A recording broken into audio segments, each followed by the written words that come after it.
mistakes. When I woke up, just after dawn on September 28, 1928, I certainly didn't plan to revolutionize all medicine by discovering the world's first antibiotic or bacteria killer, but I suppose it was exactly what I did. These are the words of Sir Alexander Fleming, the man who discovered penicillin by making a series of mistakes. How was it possible? Well, Fleming was a brilliant researcher, but his lab was often untidy, and he would leave the lids of his place for a long time, letting the air in. Before going on holiday in August 1928, the scientist is said to have made 2 mistakes. He didn't sterilize all of his plates, and he left the lab windows open.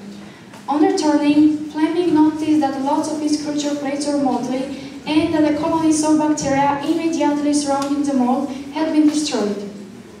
After he had done some research, he found that the mold produced a substance that killed a number of disease-causing bacteria, and on March 7, 1929, he named it penicillin.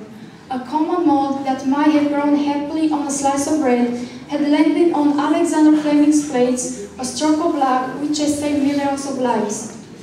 See, this is what life is about. Making mistakes, consciously or not, but most importantly, learning from them. That's truly amazing. As James just said, mistakes are the portals of discovery. They are the way we learn, the way we evolve. I bet everybody knows the saying, nobody's perfect. Well, I know it's true. One way or the other, at one time in our life, we are bound to make minor or major mistakes. As we get older, we find so many things in our past that we tend to regret. These actions make us develop a sense of anger against certain people and worse, against ourselves. A mistake seems to be a negative thing, something we will regret for the rest of our lives, a haunting memory we cannot erase. But if you turn the tables, we may find that some mistakes could make us stronger and wiser. There are lessons to be learned if we just allow mistakes to teach us. Therefore, let's find out together what mistakes we can make and why. Because every wrong step and every failure is there for a reason. You have to bear this in mind all the time, and you shouldn't regret any of the mistakes you make. I remember that once my grandmother told me, I know I have made a lot of mistakes, but I don't regret making any of them. And I asked her, how come? And she answered, because if I hadn't made them, I wouldn't have learned how to make things right.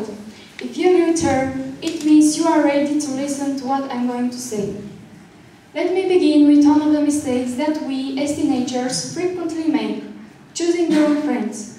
I don't have to talk too much on this matter. It would be enough if you just listen to Sarah's story.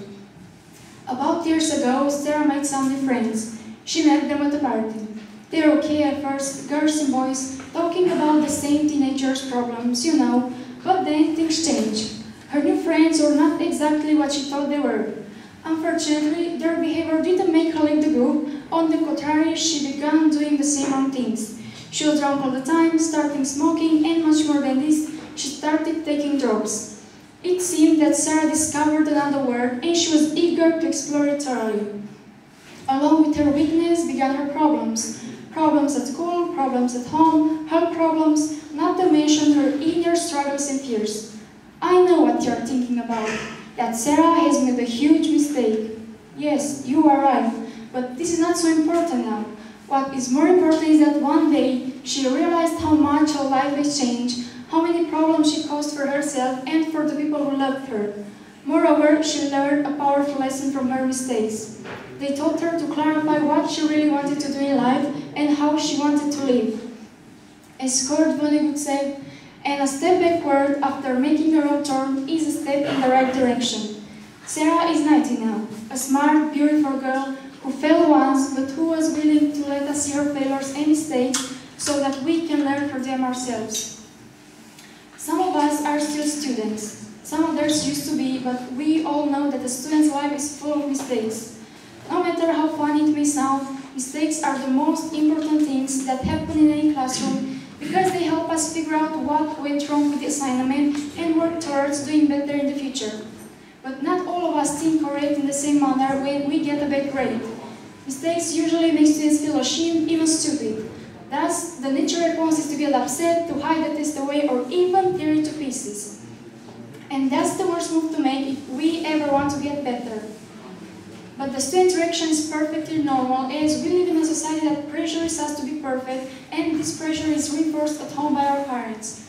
Despite all this, we shouldn't consider the red pen our enemy, and we shouldn't just look at the grade and then throw the test away. A bad grade isn't a personal attack. Mistakes don't mean you're not smart. They may be just careless errors or single concept applied incorrectly on several questions. If we are open about our mistakes, and if we understand how to deal with errors, then we will see mistakes as a helpful hand. We shouldn't confuse a mistake with a stop sign. In this case, red would mean go and fix it.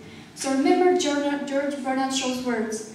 Success does not consist in never making mistakes, but in never making the same one a second time. Do you remember Sarah? Of course you do. Well, I never told you about her parents. How do you think they felt when they saw that their only daughter got out of the door one day perfectly irrational, and when she came back she was nothing like the girl they used to know?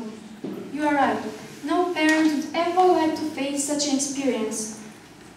There's no point in talking to you. You don't understand me. You don't even know me. Sarah used to cry to her mother.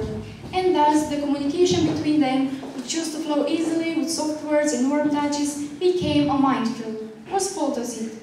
They say that the child enters adolescence, biological, cognitive, and emotional changes transfer the parent-child relationship. Thus, the parents find early adolescence a difficult period. At the same time, children make a series of mistakes, compromising their relationship with their parents. Choosing wrong friends, lying, cheating at school, starting smoking and taking drugs, running for homework, abandoning school are only some of the errors that teenagers seem unable to do without. Well, if you are in your teens, you are still struggling with them. If you are grown up, you've been there too. No matter how old we are, at some point in life, sooner or later, we all make such mistakes. But see, this is won't last forever. Sarah started having regrets, she resumed her deeds and moved on in the right direction. A parent-child relationship must be based on love, joy, peace, and confidence, even if sometimes things go wrong. Believe it or not, mistakes come to our lives for a reason, and we must be capable to be thankful for all. Everyone makes mistakes, and you are no exception. What's more important is how we learn from them. Some mistakes, like forgetting a homework assignment or not studying for an important test, have predictable consequences. Others, like lying, cheating, or actions that negatively affect friendships, have more complicated causes and are more difficult to remedy. But remember, all mistakes contain the seeds of learning. Now, I want to leave you with a few lines taken from poem Landleaf's poem Love and Misadventure. Do you know what it is like to lie in bed awake with thoughts to haunt you every night of all your past mistakes? Now you sleep, you'll set it right if you were not awake.